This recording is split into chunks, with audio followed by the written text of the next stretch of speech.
Shri Ganesha Sharada Gurubhyo Namaha Ramaya Ramabhadraya Ramachandraya Vedase Raghunathaya Nathaya Sitaya Pataye Namaha. Welcome to all for this session on Ramayana to chapter 75 of Yuddha Kanda. In the previous chapter, we saw because of the effort of Indrajit, the entire Vanara army was down and crores of monkeys were killed, with all Vanara warriors lying on the ground, wounded or dead. As well, Rama and Lakshmana, covered with shafts, they were also lying on the ground. And then Vibhishana and Hanuman, who were searching for anyone who is still alive, found Jambavan, who instructed Hanuman to go to the Himavat mountain and bring the great herbs which could able to cure all of them from their wounds. Hanuman jumped, fly over to the Himalaya mountain, found the mountain where the herbs were available. However, on not finding the herbs, he pulled out the mountain itself and brought the entire mountain to the warfield. Inhaling the herbs, and by the effect of those herbs, all the Vanaras who are dead since the beginning of war, they are cured and they immediately wake up as though even if they are dead, they woke up as though they are waking up from the sleep. However, the Titans could not able to make use of it as all Titan bodies are already buried into the sea. And then Hanuman returned that mountain back to its original place.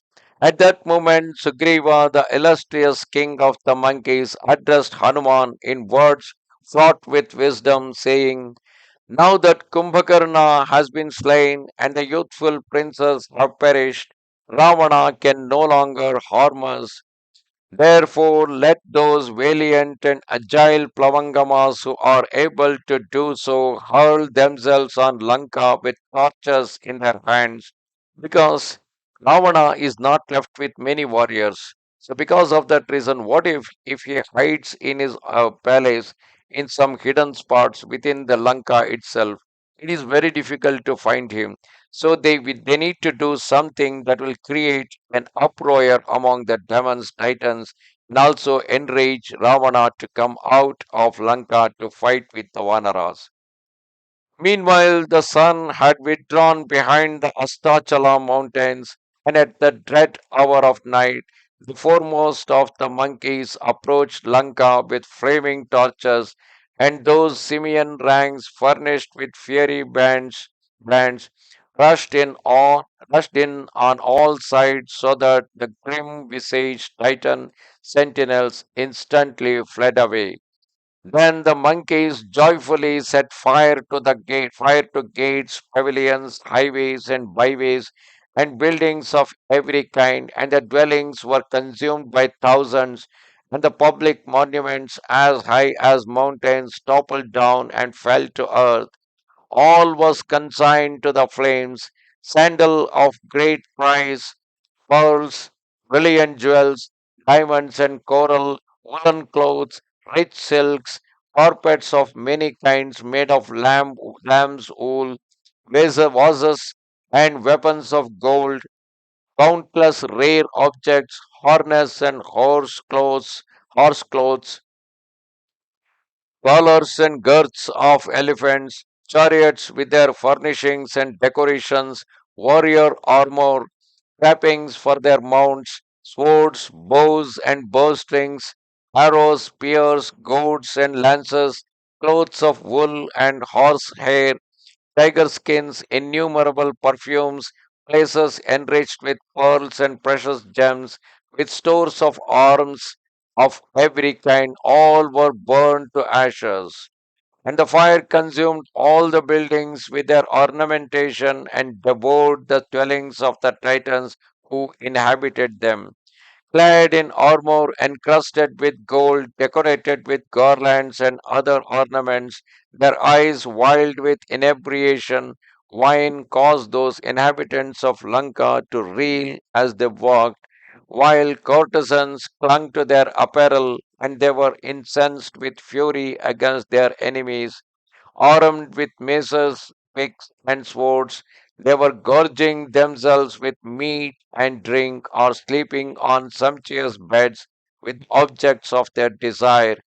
Full of terror, they fled distracted, carrying their sons with them in all haste, while their luxurious and splendid mansions, which combined every comfort, were consumed by fire in hundreds and thousands on every side.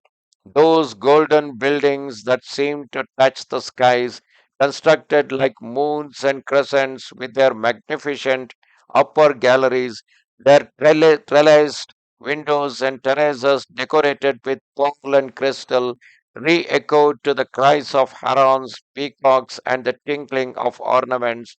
Asleep in the many-storied residences, the lovely courtesans, awakened by the flames that scorched them, threw off the jewels that impeded their flight, crying all aloes in piercing tones. Meanwhile, the palaces crumbled in the fire that consumed them, and those flaming mansions they spread their light afar, like unto the summits of high mountains when struck by Indra's thunderbolt, so that it appeared as if the peak of Himavat itself were ablaze. The houses on all sides wreathed in fire, resembled blossoming Kimsuka trees. Thus did Lanka appear that night. Elephants and horses that had broken loose from their keepers gave the city an appearance of the ocean with its maddened sharks and crocodiles at the time of the end of the world. Here a horse was seen running unchecked and an elephant standing motionless in terror. Lanka in flames illumined the sea, the waters of which, streaked with shadows, seemed to flow with blood. In an instant, the monkeys had set fire to the city, and it looked as if the whole earth were aflame, as at the dread destruction of the world. Seeing the smoke, the women began to shriek, and when the flames reached them, their cries could be heard at 100 leagues distance. Titans rushed out of the city, their limbs covered with burns, whereupon the monkeys, eager to come to blow, fell upon them. Monkeys and Titans set up such a clamor that it caused the 10 regions, the ocean, and the whole earth to re echo. Meantime, healed of their wounds, the two brothers Rama and Lakshmana, intrepid warriors, took up their marvelous bows, and when Rama drew that excellent weapon, the dreadful thrumming thereof struck terror in the Titans, and while he bent his great bow, Raghava shone in glory as Bhava in his fury when he stretches the bow of the Vedas.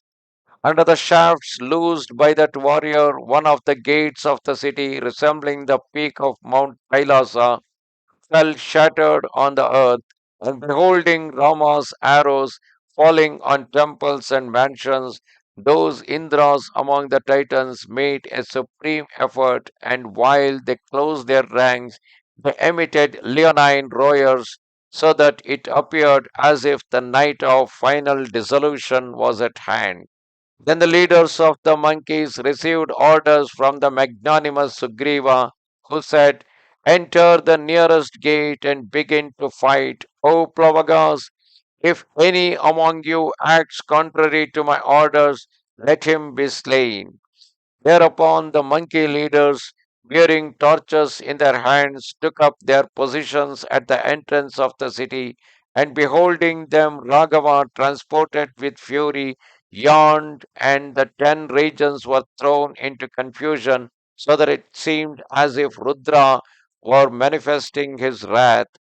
In his rage, he sent out Rama. In his rage, he sent out Ravana. In his rage, had sent out Kumbha and Nikumbha, both born of Kumbhakarna, with innumerable titans at his command. Upaksha, Shunitaksha, Rajanga, and Kampana set out with the two sons of Kumbhakarna. Then, with a roar of lion, Ravana said to those valiant warriors, go forth immediately, O Titans, At his command, those brave titans with their shining weapons left Lanka emitting a continuous clamor, and with the splendor of their ornaments and persons, they illumined the whole firmament, as did the monkeys also with their torches. Then the light of the moon and stars and the brilliance of the two armies irradiated the heaven, while the rays of the moon, their ornaments, and the planets lit up the ranks of monkeys and titans on all sides. The light from the half demolished mansion projected lurid flames over the flowing and tumultuous waves. With their flags and penates, their swords and excellent axes, their formidable cavalry, chariots, and elephants, their innumerable hosts of infantry, their spears, maces, sabers, javelins, darts, and shining bows, the terrible army of titans of redoubtable valor and ardor seemed to be furnished with flaming missiles, and amid the clash of hundreds of gongs, their arms, encased in golden shades, were brandishing axes, and the javelins of Titans rang as they struck with their arrows and their great bows, while the air was permeated with the fragrance of their garlands and the aroma of wine. Beholding that formidable army of Titans that was not to be withstood, emitting the muttering of a great cloud, the Plavangamas were agitated, and while their terrible opponents advanced towards them, they let forth loud cries. Thereafter, the enemy forces hurled themselves upon them like moths into the flame, and their maces whirling in their fevered hands, emitting lightning flashes which increased the exceeding splendor of that host of excellent titans. Meanwhile, as if a prey to intoxication, the monkeys rushed forward, eager to fight, striking those rangers of the night with blows from trees, rocks, and fish, while they advanced on them, losing their sharp arrows. Then those titans of immense energy cut off the heads of the monkeys, who tore off their ears with their teeth and battered in their skulls with their fists, crushing their limbs with stones as they moved about. Other rangers of the night of grim aspect struck the foremost of the monkeys here and there with their sharp swords, and the slayer was slain in his turn, cursing and biting as they massacred each other. Then one cried, "Strike!" and was struck in his turn, while another cried, "It is for me to deal the blow." And yet others called in chorus, "Why trouble yourself? Stay." Amid the stained missiles, armor, and shattered weapons, long spears were thrust forward, and blows from fists, maces, sabers, javelins, and plowshares were given. Then the encounter between monkeys and titans assumed terrifying proportions, and in the conflict, the rangers of the night slew their enemies in tens of sevens, and in their turn, the army of titans, their raiment in disorder, their armor and standards shattered, were assaulted and hemmed on all sides by the monkeys. Thus come to the end chapter 75 of Yuddha Kanda in Ramayana. Namaste Sharada Devi, Kashmira Puravasini, Twamaham Prarthage Nityam, Vidya Danancha Dehime. Goodbye.